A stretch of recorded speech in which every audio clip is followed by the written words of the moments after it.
everybody. This is Emily Korsh. I'm your USARA social media captain.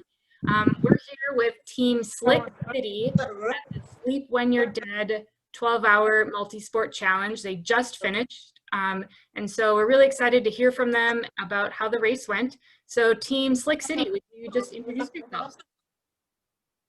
Great.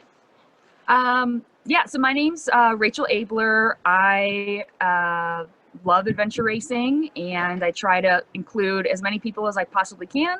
I serve on the Adventure Racing Cooperative board, and I also oversee the calendar for all the amazing races across the country and the world for both the Adventure Racing Cooperative and USARA.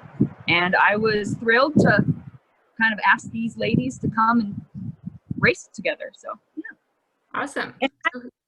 I'm Jess Evans. I am a race director of Athena Adventures, and I put on usually about 3 or 4 races a year.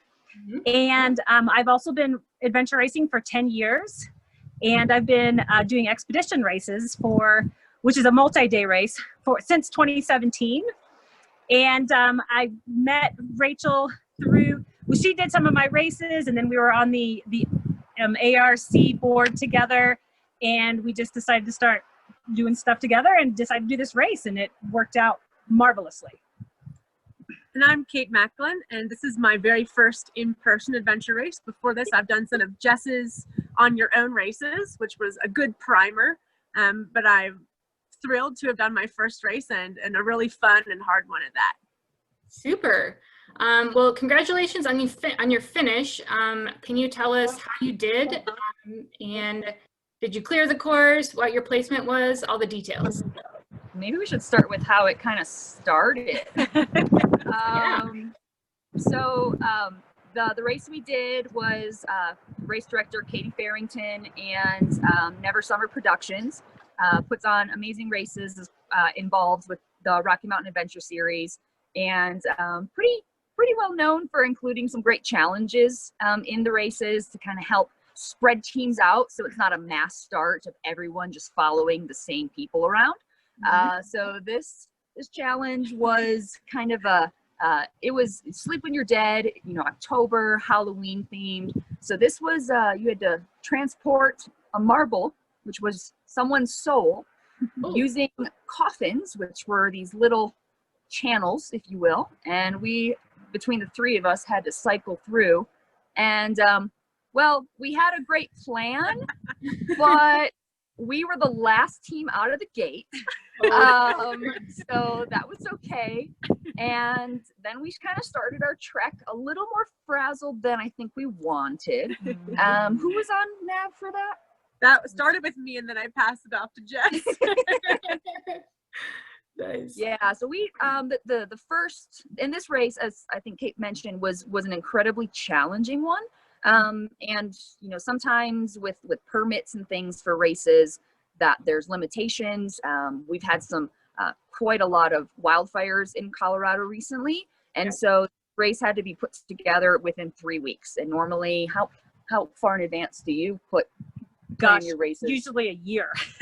So incredibly thankful that this race was able to be put together, but it was incredibly challenging. So we were pretty discouraged with the first leg, as were many other people, very experienced racers and a lot of brand new racers, which is really exciting.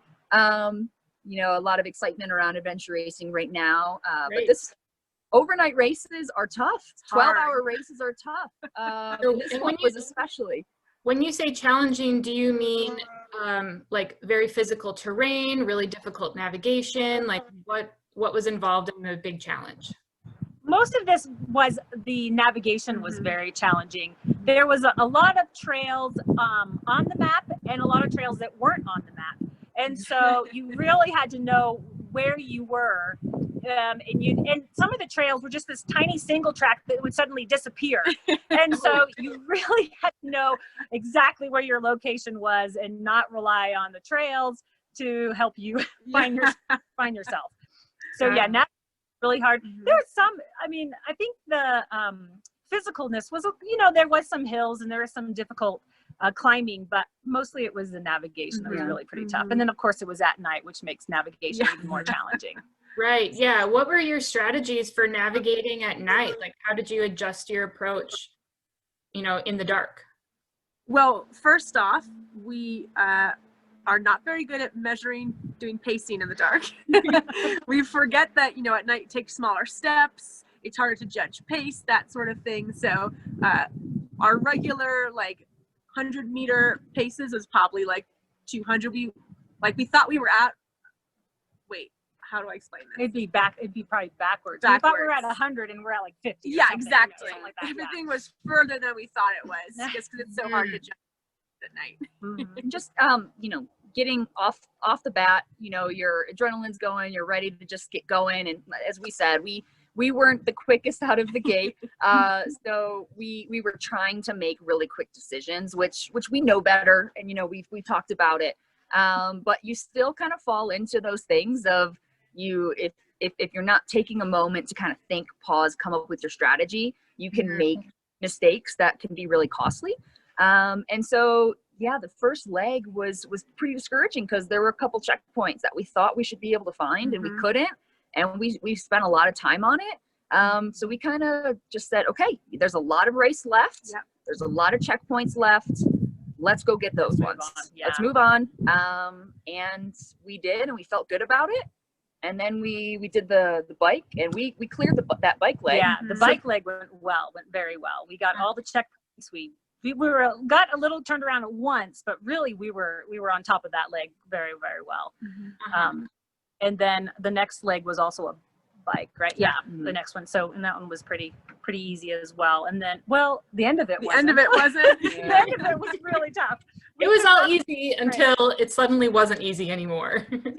Yeah, no, it was very straightforward. And then there was some bushwhacking with your bike, kind of bike whacking.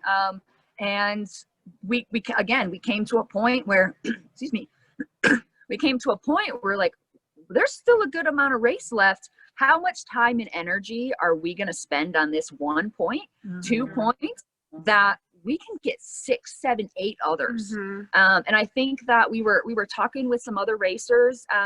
It's actually pretty cool. We were training the 3 of us and then 3 other individuals. Kind of 2 of them was their first time racing, and they were pretty discouraged as well, and because they were kind of fixated on trying to find points. And I think that's happened to all of us, especially now, but especially really early. And when you're racing, that you're like, oh, but it's just got to be around that tree or around over this Right. or what the heck is a reentrant anyways? I don't know. But so it's really easy to lose a lot of time that way. And I think that was kind of the best decision we made in that moment. Kate, you mentioned well, sure, we could bushwhack, but why don't we let's do the road. We know where it is. We can go fast on it. It's going to be a little longer distance, but it'll be faster. And at 4:30 in the morning, we were like, okay, we know we're not going to get these checkpoints. Let's skip these checkpoints. Let's go to a TA. Let's go to the next TA and then see what we can get. So we started planning our strategy because we only had 4 hours, 4.5 hours left. So we had to start planning what we were going to drop in order to get back by 9 a.m. Yeah. And it ended up working pretty well for us. We ended up getting 8th place overall and first in our division. So we're quite pleased, very proud of ourselves.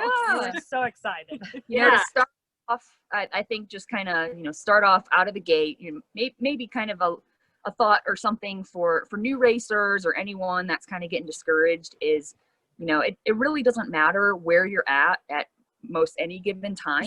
Don't get discouraged. Just keep going. There's a lot of race left, and just keep going and have fun. Races are a challenge. I mean, adventure races, you should expect an adventure. It typically isn't ever what you fully plan it's going to be, but you do the race with people that are really awesome and important to you, and you're gonna have a blast. Yeah, and that's so just unique about adventure racing is you can have a team that's the winning team, and they actually skipped maybe a few checkpoints, but they managed their clock really well. They managed their team spirit well, and it sounds like you guys had a great time out there and really overcame a lot of those challenges and just kept that positive vibe the whole time. So congrats. And maybe if it wasn't positive 100% of the time, you just like were able to bounce back every time that it did get tough. Yeah. Do you guys have any next races planned, either adventure races or anything like off-road that you have on your calendar? Well, not as a 3-person yet. We're going to look into that. I'm going to do C2C with Chick Points, and then I'm going to do Expedition Oregon with only Mostly Lost. So I'm actually on several different teams. So I have a couple of those races for 2021, but we do need to figure out something that 3 of us can do together again. We had so much fun with the surprise announcement of our rankings, because we didn't really think that we decided, we were like, this was great, let's keep doing this. So we'll definitely as a team have more lined up. I know Kate, you and I, we've talked about possibly traveling to do a few more virtual races. The FIG has normally been an in-person event, as most all races in Kentucky, and you've got some family in near that area. So maybe driving out. I was able to compete in that race last year and had a great time, and so it'd be fun to go back. Interested in possibly doing the C2C. I try to just race as much as I can. Yeah. And it doesn't matter if, a lot of times I race with people that have never raced before. I just love introducing people to the sport. So I do a lot of shorter races as well. But and I just love making adventure racing available and to other folks. So Right. The classic, we call it the racecation, where you're taking maybe a long weekend to a cool spot, and oh yeah, there just happens to be an adventure race there on Saturday. I don't know how that worked out. yep, spontaneous. It's like, oh wow, I didn't even know that this whole vacation was not planned around this event. I didn't bring my bike and all my stuff.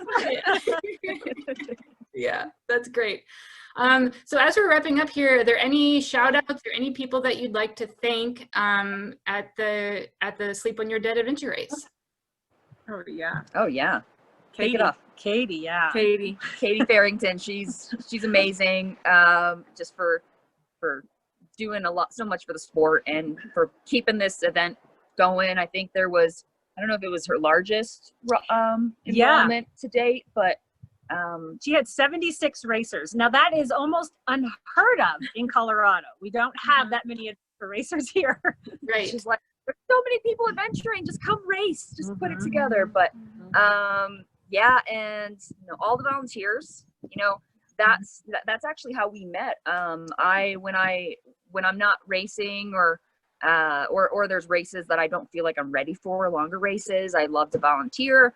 And I think volunteering is an excellent way to, expose yourself to the world of adventure racing with low commitment, no cost, and just learn the ins and outs, learn the people and the community. I know these activities by themselves can be incredibly intimidating. You see mountain biking and, paddling and all of these things like on TV, and it's, like these professional athletes, but when you come together at a race, like just amazing people and fun loving, passionate about the sport and community. So Awesome. Yeah, we've seen, kind of as we're seeing the influx of new interested racers from Eco Challenge, a lot of people want to know, how do I find a team? And that's volunteering, like you said, is one of the best ways to get to know other people interested in the sport. You get to interact with the race director very directly. And yeah, then it's just a great way to expose yourself to other people who have the similar interests and hopefully link up that way. So thanks once again, Team Slick City at the Never Summer Productions Sleep When You're Dead 12-hour adventure race. Congrats on your finish. Sounds like you guys had a great effort up there. Rewarded with a top 10 overall finish, first in your division. And just thank you so much for taking the time out of your post-race. You haven't slept since yesterday. no, we're going on 27 or 28 hours at this point. Yeah. So thank you so much for your time, and can't wait to see you at the next adventure race once we get all that sorted out. So thanks again. Yeah, thank you so much, Emily. Thank We really you. appreciate you chatting with us. Thanks. Thanks.